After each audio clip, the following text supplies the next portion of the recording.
And now joining us to give us more details about the stories, our international correspondent, Afua Hagan.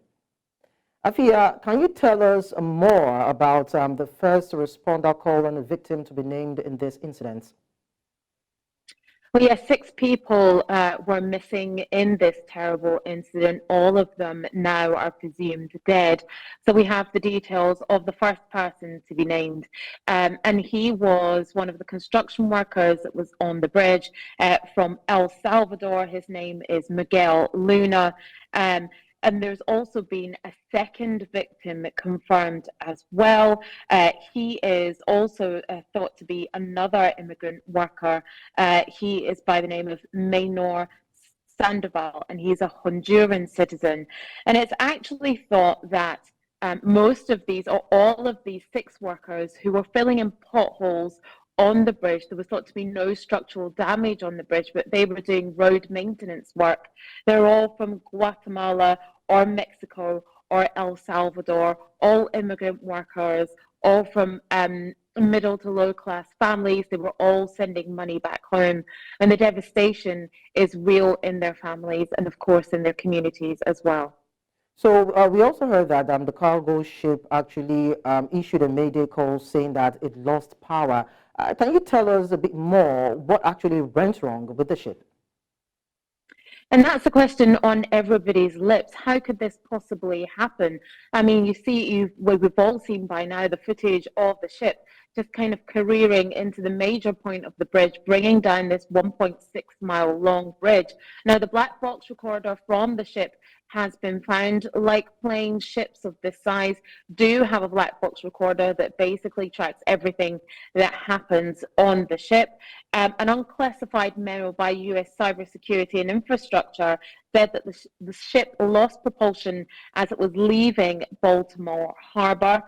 We saw the lights flickering across the ship once and then twice before impact.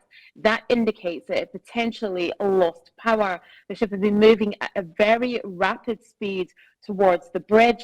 The people that were driving the ship, the crew, were very experienced, and none of them were actually hurt in the incident as well.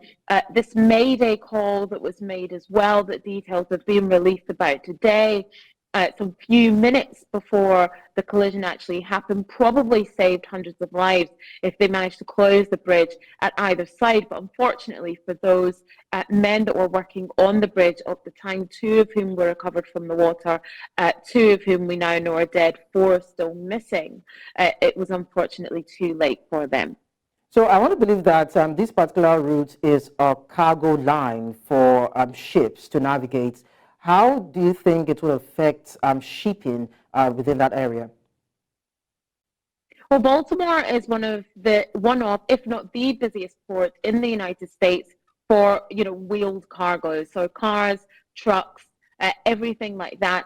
A lot of that passes through Baltimore. Around 800,000 vehicles passed through the port in 2023 and 1.3 million tons of imported cargo.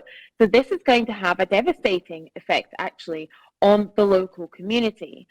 Some 21,000 units of cargo go through other ports in the region, but with 800,000 vehicles passing through and 1.3 million tons of cargo going through this particular port, it shows you how important it is.